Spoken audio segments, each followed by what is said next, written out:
determination. It is awesome. It's been awesome to see her invest in her business, get things going, consistently networking, talking to people. But I think what draws us all in today to kind of see her speak is it's pretty obvious how much she cares for people.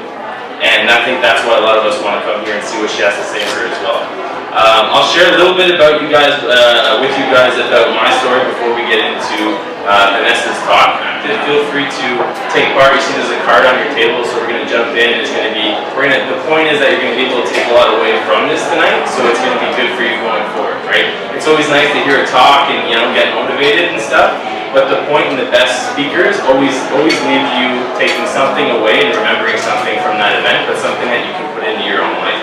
So feel free to use those cards. A little bit about me. I got the chance to talk to a few of you, but I'm from a little town called Limoges. A lot of you might not know that, but it's just a little town outside of Ottawa. I went to L'Est for, I think there's a lot of L'Est students in here tonight, which is pretty cool. But I went to L'Est, I went to university. The academic world wasn't so much for me. I made it through it though, yeah, alright. Not with flying colors or anything like that, but I made it through it. In public relations, and that's the program I study, you got to do a lot of writing, a lot of typing up texts and stuff like that, and that wasn't my strength because as a Franco-Ontarian, our grammar is really, really bad. So that wasn't my strength, so really quickly I kind of found out that my ideal would be more on the kind of interpersonal, using my words side of things rather than typing, because that wasn't so good. Funny enough, I ended up being a sports journalist at University of Ottawa. That's where I did my internship. I ended up carrying that out for 4 years, but it was in English, so I got a little better at that. And then after that, I never really knew specifically what I wanted to do. I always knew, okay, I'm going to do something in the line of sports, because that's what I did my whole life. I'm like, hey, I'm good at sports, that's what I've always done. And sometimes I find we fixate on one thing, like it has to be this one thing, it has to be this one thing. And one thing that I knew was I wanted to do sports and I wanted to have my own business. Those were the two things that I was hell-bent on. I knew that I was going to do one of those. But I kind of came across some roadblocks and I realized that, hey, maybe sports wasn't where I was going to end up. And I actually went back and got a job at L'Est where I'd gone to college doing cold sales. So L'Est has basically a department where they do strictly sales and they sell, what I would do is I'd sell training programs, corporate training to the federal government. And so I was constantly encouraged, hey Eric, let's go up those sales numbers, let's go bring in more money for the college. And it's always more money towards funds going to the college. And where's government money coming from? You guys, so thank you very much. Yeah, that's great. But I didn't feel great about what I was doing. I always wanted to do something I felt like I'd have more of an impact. And when I met my beautiful fiance sitting at the back there, I had the chance to actually come across her brother, which was working for a firm that basically educates people on how to save money, save tax, just getting to get her better shape and learn more about basically the financial system in Canada. And so there was no one with the company doing things in French. So I got actually the chance to get kind of a partner position with a company where I could build my own team and start going to help people out in French, help newcomers, because as we know, a lot of newcomers and immigrants to Canada, their second language is French. So being served in their third language of English is probably a little bit harder. So I got to basically be part of an industry that there was a huge need in, and I love that because what could you do to me that, if you asked me what my ideal job would be, it would be something that's different every day, something that doesn't keep me at the back of a desk all day, and something that I can meet different people every day, and I definitely have that today. However, when I was doing my old job, I came across a lot of issues. I was in a position where I was not making enough money to pay off my student debts. We were having a conversation about that just earlier, where there's so many students today, by the time you get out of university, you've accumulated like $40,000 of student debt, and all of a sudden we're like, hey, all this money that I spent on school, and I'm not making much more money than my buddy who didn't do any school and he's working construction.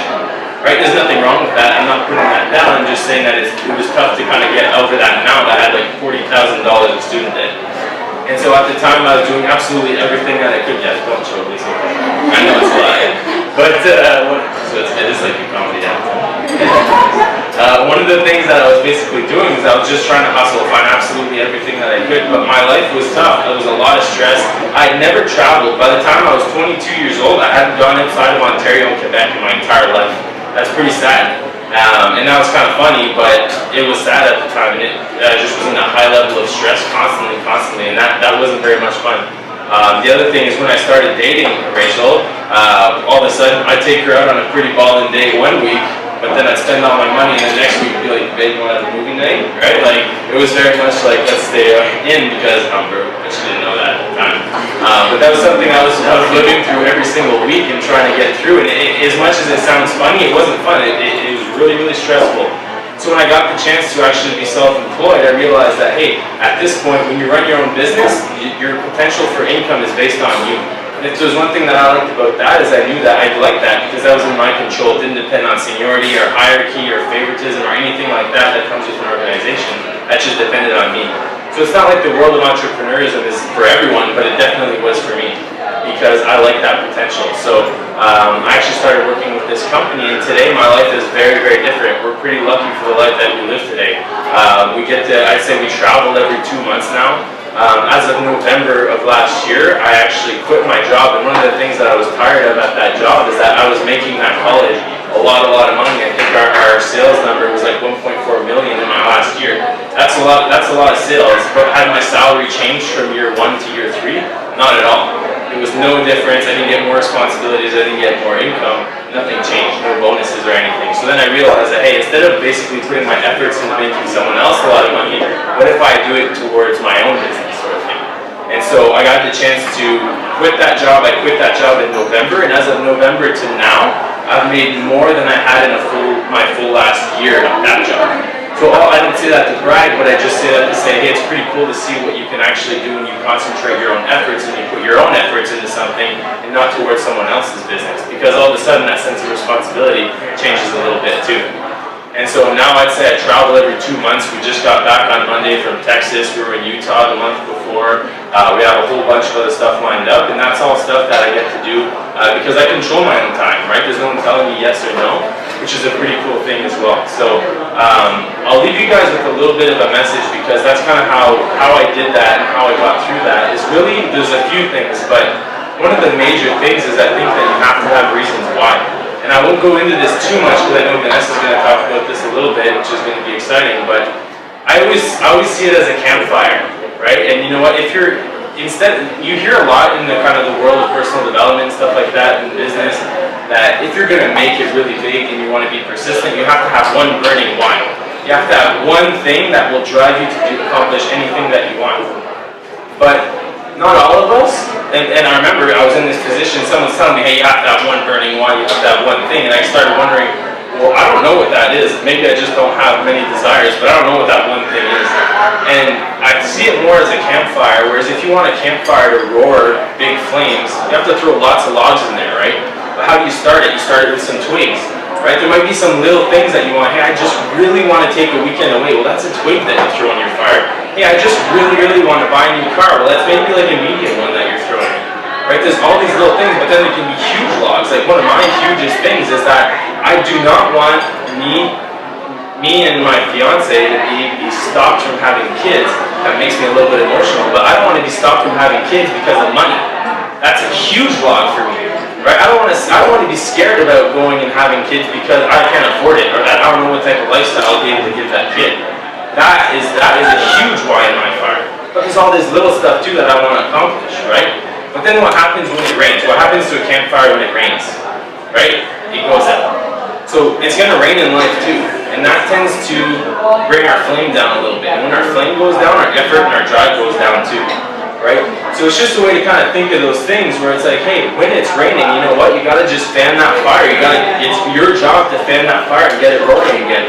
I think one of the things that we forget is we forget to dream a little bit. What are the things that you want? Do you spend enough time thinking about those things? There might be one really huge thing. There might be a few little things as well.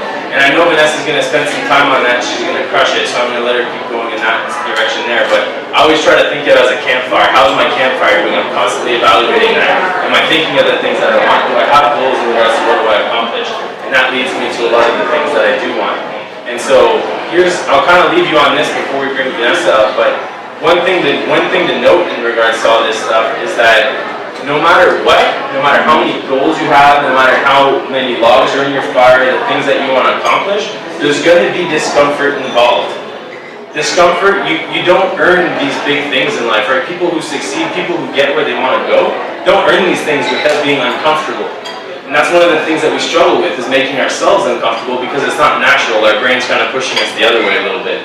But one of the things is that the price of admission to all your goals and dreams and what you want is discomfort. It's going to have to be the price that you're going to pay.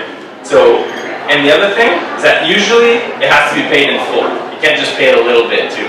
So that's one of the things that I'm constantly telling myself and reminding myself when I have challenges, when I have things that are working against me a little bit in my own mind, because that's usually where it's going to happen, is between your 2 ears, is that's where usually you get in your own way. But that's one thing to keep in mind, is that all these things are going to come and basically work against you, but discomfort is going to be what's actually going to help you get on the other side of it. So that's it for me. That's kind of some of the messages that I wanted to leave you with tonight. We'll bring up Vanessa. So me and Vanessa, a lot of you have asked me, we met about 6 or 7 months ago.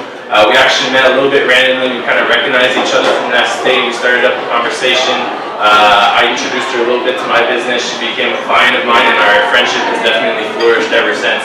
And one thing that I've noticed, and I've told her many times, is that her mindset and the way that she thinks about things, and I've noticed a few of you already in this room are definitely not like other people, right? There's a bunch of high performers in this room, I can already tell, just by the way you think, and you don't tell that by someone's wallet, you don't tell that by what they're doing or the car they drive, you can tell that by the way they think in the conversation that you have with them. And I think everyone in this room would agree that Vanessa is one of those people. So let's give her a real warm round of applause. Doesn't matter if people are eating, it's all good, they'll be alright, but let's give this girl a warm round of applause for Vanessa Arsenault. Alright, you're amazing, I'm not too sure yet if I made the right or wrong choice by hiring you as being my MC, because you're an amazing speaker as well, so now there's a lot of pressure on me. But yeah, thank you so much all guys for being here. This is very exciting for me. So I'm going to start off by telling just a little bit about myself, because I know there still are a couple of people that in the room that I don't know. So I'm going to introduce myself. My name is Arielle Ishimwe, and I organize this conference tonight because I want to make a difference in people's lives. I want to make an impact in this world. I believe that we all have dreams that we want to make happen, but most of us, we don't really know where to start. We don't really know how to make it happen. So this is what this conference is about, and my goal tonight is for you to all come home tonight, and after this conference, you're going to be ready to take action towards realizing your dreams. So I'm going to start with a little shout out to my friend Tracy over here. If you can all see her, Tracy over here is the person in this room that has known me for the longest time. She's the only one in this room that knew the old Vanessa. She's the only person in this room that knew the person that I was before, and I'm pretty sure that you can ask her, okay, the person standing here tonight is not the person that she met a couple of years ago. And, I think that the person that you met would not be giving your conference today. Because just a little bit background on myself, I started out, I was so shy, I was so introvert. I did not have half the determination that I have today, and I just grew through a couple of years and with passion and everything. So I started out, I met Tracy, we were roommates in college, and I must say my first year of college I was just getting out of a small town. It was my first time in Ottawa. I come from a small town that's called Val-d'Or, and it's in the north of the province of Quebec, and there's about 35 people living in that city, so it's quite small, so it's quite different than Ottawa. So for me, moving to a new city was like totally intimidating. So I met Tracy my first day because we were roommates, and I think it was destiny that we became roommates because we became instantly really good friends. But basically I was so shy that I did not have any social life, and my social life was through Tracy. Because she was the one bringing friends at home, and my friends were Tracy's friends, and I can swear that my best friend today he's not here tonight unfortunately because he lives in Montreal now, but my best friends today, I met him because of Tracy, because he was his friends and he was coming over to see us. So this is just a little story to tell you about how introverted I was, how I was not that kind of person that was just going out there to meet some people. I was relying on Tracy literally to meet new people. So I was just really funny about myself. I was so responsible. I was so dedicated to study, because that's how I've been raised. You gotta study, you gotta get a good job, you gotta have some good grades. So that's how I grew. That's how I saw things. So I did not want to go to parties, and I did not want to, meet some people. I just wanted to stay in my little room and just study all night, And that started even when I was a baby. I was 2 years old, and my parents told me that story. When I was about 2 years old, And my passion, apparently, when the babysitter was coming over, my passion apparently was to spend the night to look at the phone book and just turn the pages. That's all what I would do all night. Okay, so that gives you an example of like how just introverted I was. I was not a really energetic baby. So anyway, moved to college and then made a couple of friends, and the monster inside of me started growing. I started getting involved in some communities. I started building an entrepreneurship club, and I became passionate about entrepreneurship. I discovered the world of entrepreneurs, and as Erik shared earlier, like I just became really motivated when I found out that you could actually live from yourself, be self-employed, and I just became so passionate with that, and I just wanted to draw myself into that journey. It was more complicated than that, obviously. So I was involved in that, and I became president of my student union, and I moved, and by myself with some roommates. So everything was changing my life. And then it was getting out of that comfort zone of myself, about what I've been raised. So what I mean by that is I've been raised in a way, that the normal kind of way, where you grow and people are telling you have to study hard, you have to get a job, you have to make some good money. And then after that, maybe if you're comfortable, you can think about buying a house or think about traveling. And then when you're ready, you're going to be, doing those kind of dreams that you have. But I didn't want to go. I didn't want to do that. I didn't want to wait until I was comfortable or until I had a career set up for me to realize my dreams. One thing that I've always wanted to do was to move abroad, and I don't know why, but I was like in high school and I was thinking about I was going to move abroad, and at first I wanted to move to Costa Rica, then I wanted to move to Japan, and then when I was about to graduate from college, I decided that I was going to make it, that I was going to move abroad. Because I realized that, I was getting out of college and I didn't have any idea of what I was going to do. I didn't have a career set up. I was not ready to get a job and build a career. And I was not ready for that adult life. So I was like, I just want to do something crazy for once. And get out of my comfort zone. So I decided that I was going to move abroad. I decided to move to London. So for me, moving to London, I did this all by myself. I did not know anyone there. I did not have a job set up over there. I have never been outside of Canada myself. So everything was just really crazy. I got to London and everything was so different. First thing, I was speaking English at the time, not as good as I am speaking now. So it was a challenge even with the accent, because the accent is totally different in Canada. So getting along with them is so just like totally a whole different game. And just going to the grocery store is a challenge. You're so used, it's something that you don't necessarily think about. When you're going to that grocery store, you just buy the regular bread that you're buying, and buy the regular box of cereals that you eat every morning. But then you go abroad, and all those kind of things are different. Like, it's all different brands. So the Kraft peanut butter doesn't even exist there, and the peanut butter is like, doesn't really taste good, right?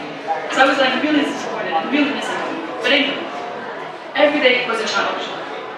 And the reason I am still in the news today is because when I decided I was moving, I had so many comments from people around me that would tell me, oh, you're so lucky, and you're so brave to do this by yourself, and you're so brave to move abroad with not knowing anything about the world.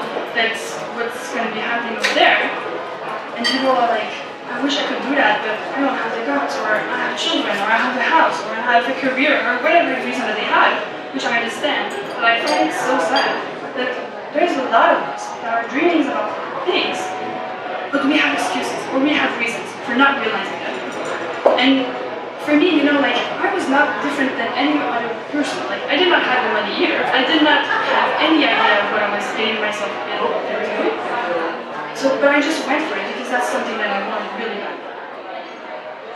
So, when you're in that kind of situation and you're outside of your comfort zone, like, everything is so different. And when you get outside of what is normal, that's not really what people expect of you. And it's just really scary. And especially since like, you know, they raise you in a way where they're like, get a job, build a career, and have some children, and then later if you have the chance, you can think about realizing your dreams.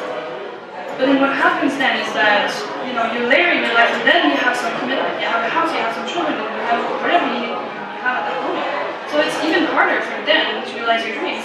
And then comes that part where you get older and your meetings with your doctor becomes more frequently. So then it's harder to, you know, it's harder to go backpacking, or it's harder to go traveling all the time, or it's harder to do this kind of things. You know, don't even think about starting a rock band when you're like 60 years old. It's not gonna happen as well.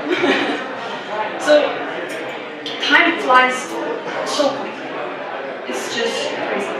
And you don't even realize it. And the next thing you just wake up and you realize that everything that you wanted did not happen.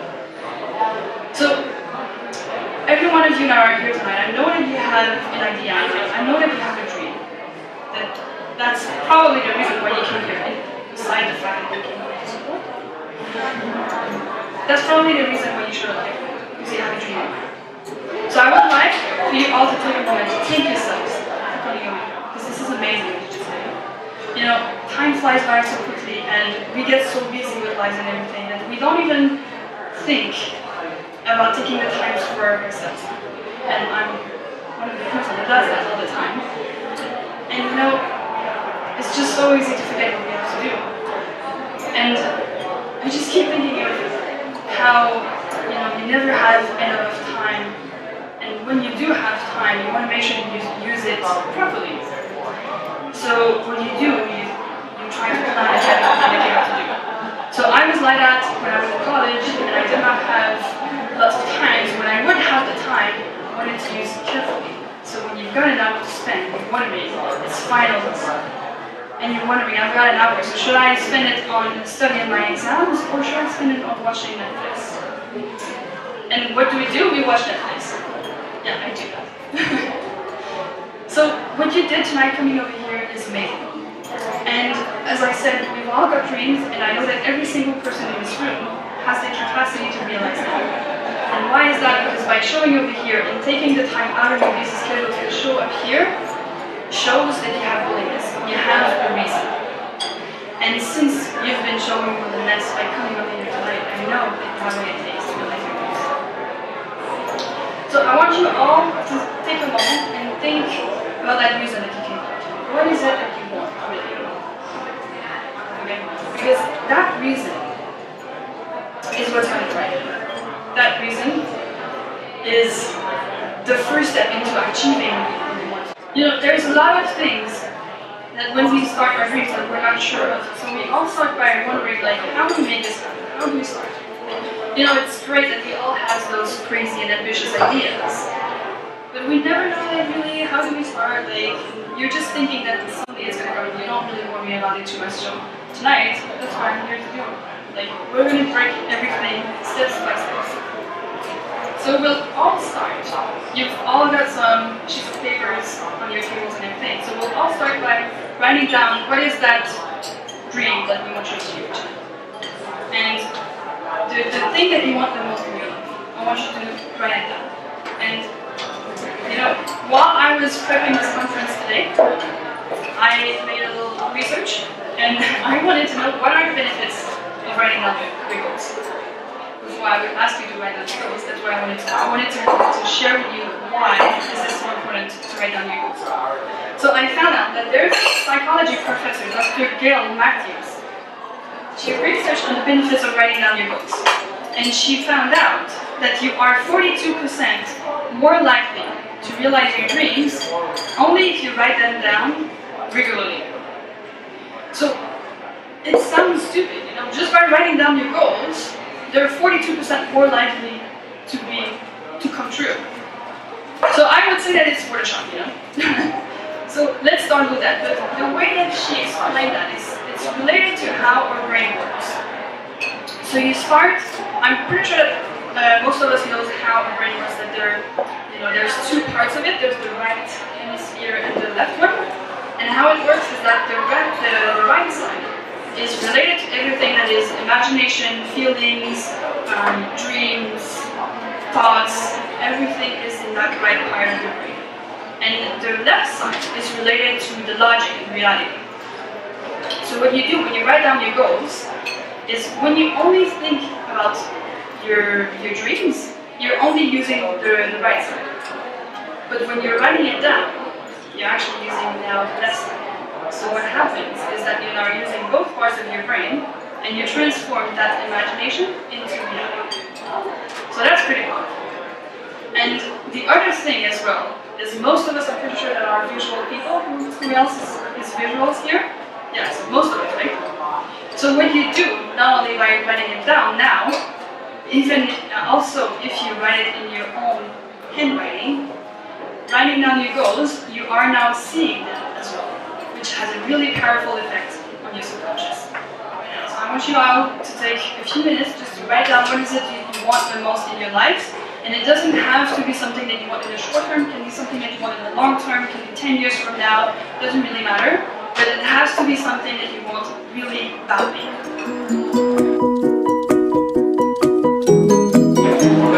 What if you have more than one? If you have more than one, I would say you start by focusing on only one for tonight. Find the one that is the most important. Another for next conference. Yeah, exactly. Next conference you can come back and we work on the other one. Okay. Okay, so I would like to ask you if there's anyone in this room that wants to share their dreams with us. I like this product thing. This is pretty clear to me because I do have goals. I read them all the time. So for me, it was pretty easy to pinpoint that thing. And I think to kind of answer your question, for me, I have multiple goals wrapped up into my one big dream. Right? It's what is your dream? So my dream is to have 3 kids, 1 dog, a beautiful wife, a beautiful log cabin on the water that we spend our summers at, where I smoke scotch and cigars on my beautiful balcony with a tin roof and a fireplace to look over the lake. Is that specific enough for you? I feel like you cheated. That's my dream. Well, I also feel like he cheated because he's always halfway to getting the beautiful wife. Thanks, Erik, so much. So is there anyone else that wants to come over here? Like, he already break the ice, so it's easier for you to come over here now. So tell me, yeah, so if we summarize your dream, basically it's to make an impact. Is that what you understand? So why do you want that? I'd like to make an impact in other people's lives. I guess that was part of my goal, I guess. Like make an impact in their lives so that they can achieve something. Because I think if somebody made an impact in my life so that I can achieve something, I'd appreciate it. Yeah. And why is this so important to you? I think it's close to my heart to just be able to help other people. I don't know if it's, I don't know, I just enjoy helping and inspiring other people. Amazing, thank you. Yeah. Hi, my name is Janica. So my goal is to start my own enterprise to defend interest for kids as I mentor youth humanitarian. What have impacts in their life and change like what they can in their situation. So basically, I don't have something specific in mind, but I know that's like what I have inside of me, and I want to build that to just have like a legacy for them. So yeah, something that I didn't have to like work hard for that because my parents were already there. But I think like if I'm thinking about like where my parents are coming from, there's like a lot we can do, and that's something that I want to do. Thank you so much for sharing this with us. So basically, like that was huge. Like there was a different specific part. So if we're focusing, you said that you're going to start your humanitarian enterprise. Okay. So if you focus on that, tell me why do you want that? I want that because I know that I do have everything that I needed since I was like born. So I'm looking at like how I said at my parents' country, like where they are coming from, and they don't have like the kids don't have like the same opportunity as me. And so, why is this important to you? Why? How does that relate to what you want? It's important to me because I can see like in my situation and just think about like others, like goal in mind go on vacation, see them all around, and like think that I can't do anything. It's basically because I'm spending money coming there. It's part of me, of my family, it's my roots, it's like where I'm coming from. So like just do something like that. Awesome, thank you very much.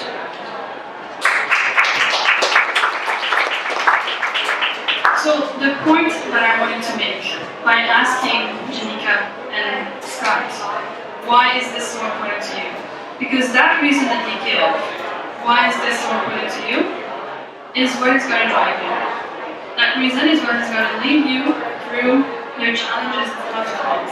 Because let me tell you, when you have a journey through realizing your dreams, it's not going to be easy. Life is going to test you, trust me on that. When I decided to move to London, I felt like everything was going my way. Literally, a couple of months before I was supposed to move, I got a job offer, great job offer, was really tempting, and I was considering not moving. And I was thinking, you know, maybe I could try taking the job for a year and then save some more money and then go to London next year. Because I was scared that the job opportunity would not come back. I was scared that I would not get other job opportunities. But now, for instance, how often do you get the chance to move to London? Not a lot. And how often do you get job opportunities? Unless you're not looking, there's a lot of chance that you're going to get more than 1 year. So I realized that it was not worth it. So I still turned down the job and decided that I was still going to move. Then that was not it, obviously. A couple of months after that, I met someone. And at first I was thinking, you know, it's not going to be serious. I don't think we're going to really last until the end of the summer. So, you know, I was not really making a big deal out of it. But then obviously what happened. And that was a couple of months before I was supposed to move. And again, I was considering staying. And I was like, maybe I should give this relationship a shot. So when we sat down together and we talked about it, we decided both that it was better for me to still realize my dream to move abroad. Because think about building a relationship on that. If I was to sacrifice that huge dream of mine that was already planned and everything to be with someone that I just met, like yes, sometimes it might be worth the shot, but for me, like I could not build a relationship on that because I was thinking that, you know, I might grow in regrets, or I might feel like I missed an opportunity, or I might eventually, even if it goes well, I might eventually unconsciously blame him for that, and I didn't want that, and I didn't want that to him. So we both agreed on that, and you know, we stayed together until he brought me to the airport. So that was not an easy one. So that's what I'm telling you, that life is going to test you, and that's not going to be easy. So when you're going through some tough times, you need that reason. Why is this so important to you? You need that so strongly in your mind. And you need to visualize it. That's the most important thing that you're going to do. Make sure that you visualize that reason every day.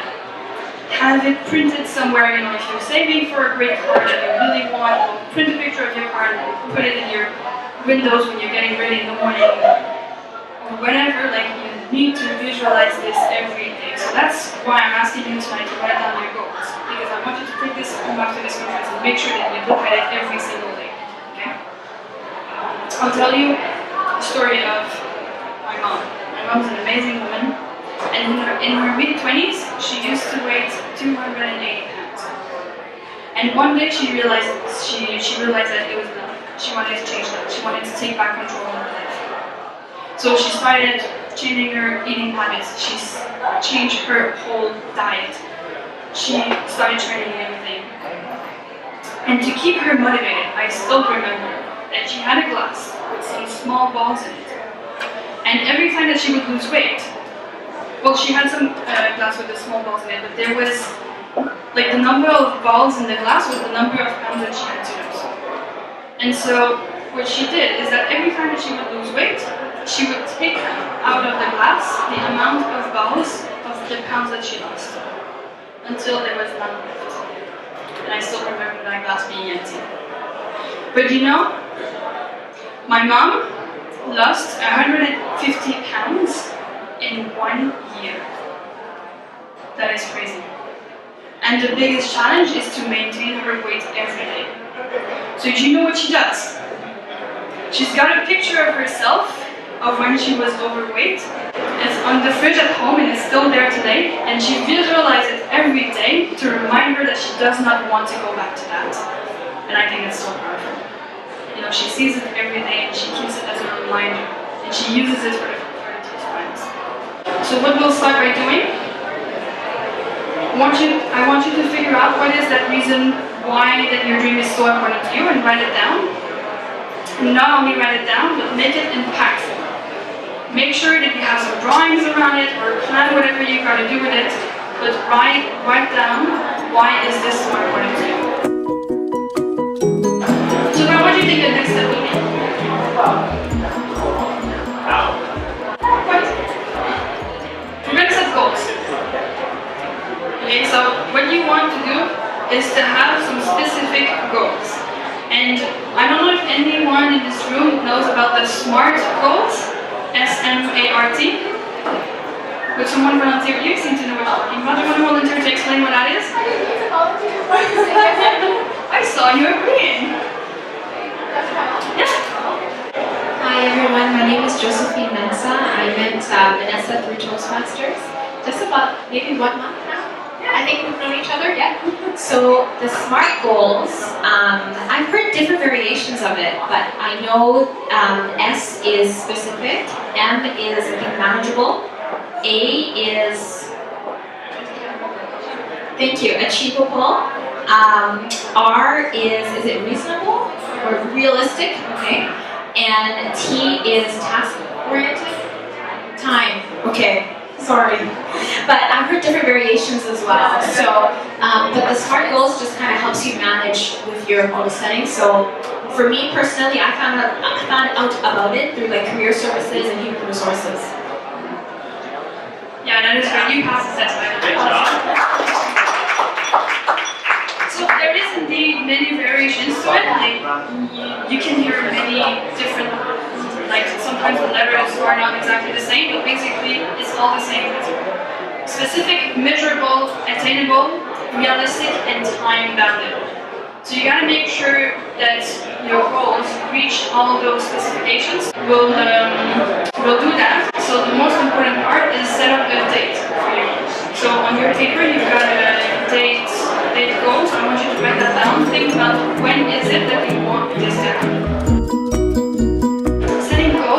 That is very powerful for your mind because it's part of self-accomplishment. Think about how good it feels when you check that task on the to-do list. Like it feels so good. So it's great to have self-accomplishment. Like setting up goals and working towards them brings motivation. It brings productivity and it just brings a circle. So for example, when you get home and you had a great day and you feel motivated, so you start cleaning the house. And you feel even better because you just clean the whole house and you want to do more, and then you start doing the laundry, and then it just brings a circle and you just, still feel motivated and it brings productivity. So that's the idea. More productive you feel, the more accomplished you will feel, the more motivation you will bring. So that it will bring you even further when you do that. So now after setting up your goal, the most important part is to structure it. So how are you going to make this goal happen? So when I think about what I do when I set up goals for myself, like when I add something on my bucket list, every time what I do is I go look it up, make some research. What goal is our best friends today? So you just go make some research. Like I remember at one point I wanted to go spacewalking. Yeah, I'm that crazy. I saw your face. I think it's cool. Yeah, so I decided that I wanted to go spacewalking. So I was like, how does that work? Do I have to take a class for that? Like, how much does it cost? And like, can I actually do that? Like, I was just, I wanted to check this up. So I found out that it's actually like really expensive. So we'll get on that later. But that's what I do every time. So just figure out like how you're going to make this happen, what you need to get there. How much time do you need to get there? How can you break it into steps? Those kind of things. So we all think about that kind of things. And setting up the plan is super important because think about when you're traveling, you need to get to a destination. how are you gonna get there if you have no GPS and no map? You might still get there, but it's gonna be much more complicated and probably much more hard. So that's why setting up a structure and a plan is so important. So what we'll do is I want you all to start with a small action that you can take in the couple next days or the next week, something small that you can take in the next week. So write that down, write that action that you are going to take, and also plan it on your agenda. Write down when are you going to do that action. Is it Saturday morning? Is it Sunday evening? Write down, plan it on your agenda. If you've got your agenda right now, write it down. If you've got your agenda on your phone, plan it on your phone. But make sure that it's planned. Now I'm going to ask you to do one more thing to make it even more impactful. Okay? I want you all to go home after this conference when you finish, you bring home your little homework and share it with someone. Share it with someone that you trust, that you know is going to make you accountable for it. That you know that they're going to follow up with you. And you bring this home and you tell them, see, this is my dream and I'm going to make this happen by this date written over here. Alright? So now you've told them. You're bound to it. You've got no other choice. And I know that we're all men in this world. Well, and women. But I know that when you make that promise to someone, you're going to prove to them that you're right. You're going to want to make that promise to yourself as well. So once you share that with someone, you've got no other choice than to make it. So think about that person that you're going to share this with. And also put that on your to-do list. This is the first thing that you're going to do as soon as you leave tonight. Think about that person, call them directly after this conference, set up a reminder on your phone, text them right now, say, hey, I need to talk to you after tonight or tomorrow. Make sure you talk to someone about this. What do you guys think that would be the next step to making it happen? So we figured out what we wanted. We figured out what is that reason that is so important to you. We've set up the goal for it. We've decided one action that we're going to do this week. We're going to share this with someone. Now what comes next? Anyone has an idea? No. I'm going to tell you. Believe in it. Believe in yourself. Believe that you can make this happen. Because this is the most important thing. You know, as I said, all of us here tonight has the capacity to realize their dreams.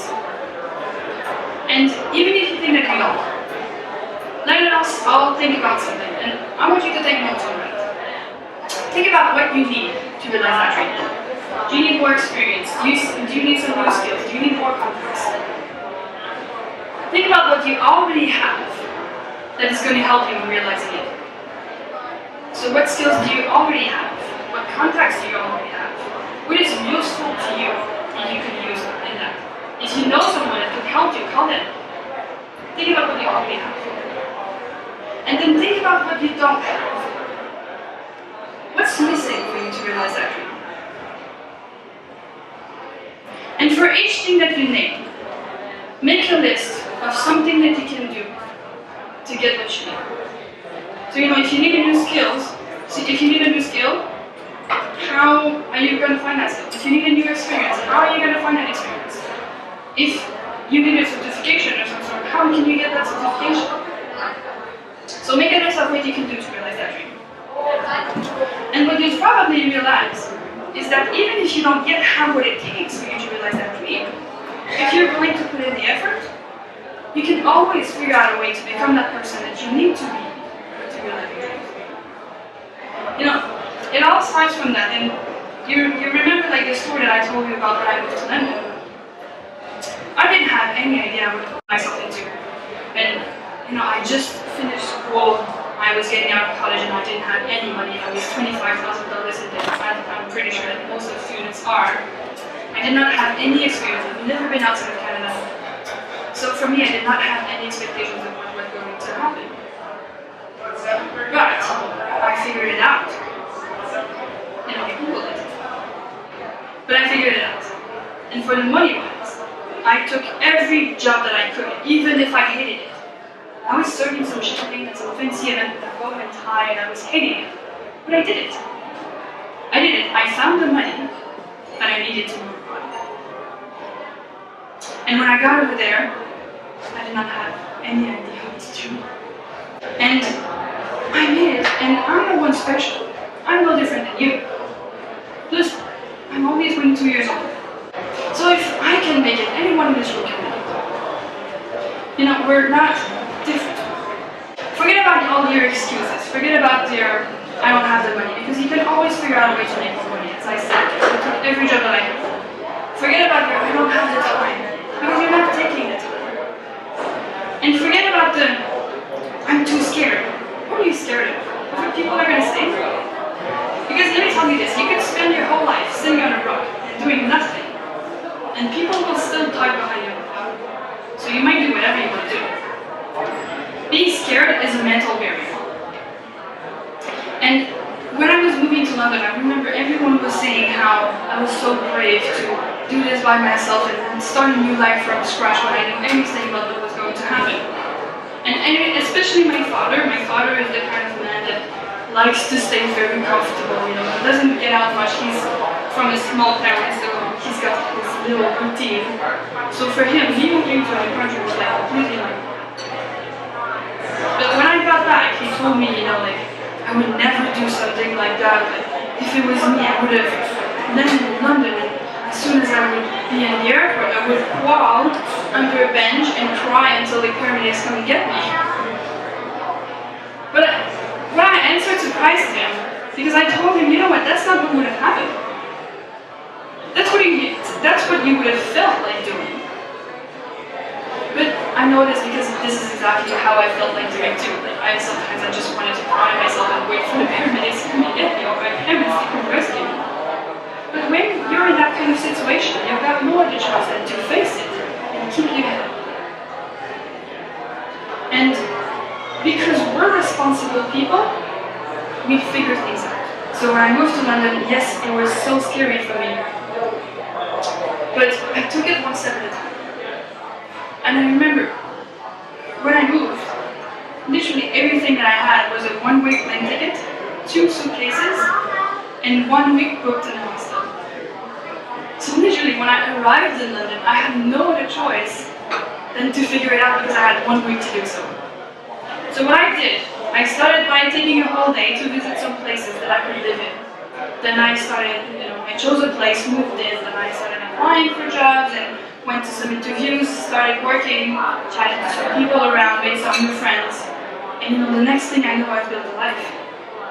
So it's all about breaking your journey into walkable steps.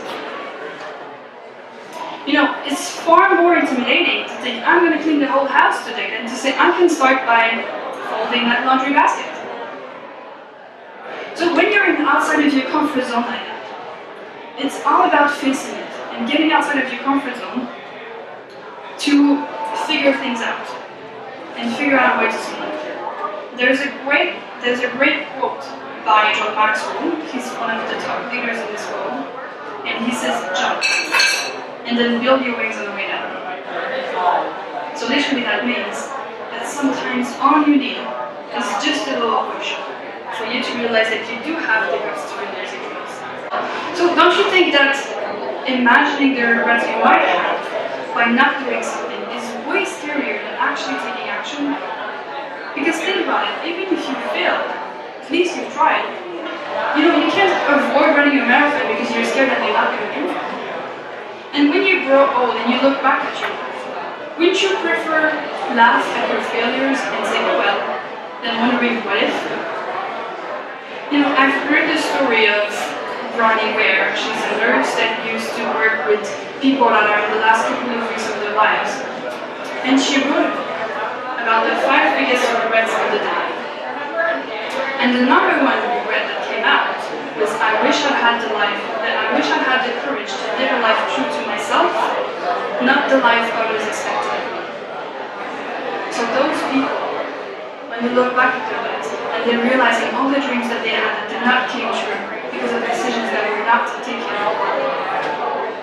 that is crazy. So don't wait for you to realize your goals. Don't waste time going after really good.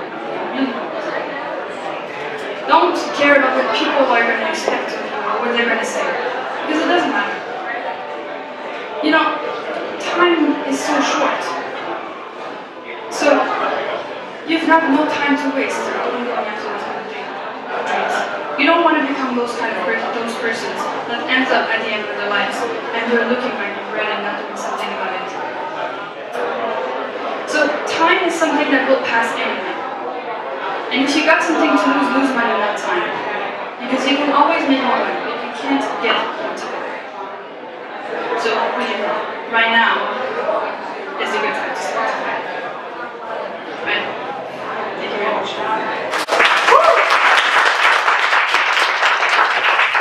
That was awesome. One more hand for a minute.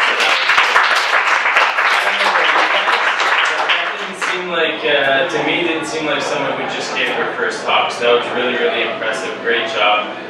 We look forward to what's to come in the next stuff. So I think we're just going to head to the bar now, do a little bit of networking, and feel free to come chat. We'd love to get to know you a little bit better. Thanks for coming, guys.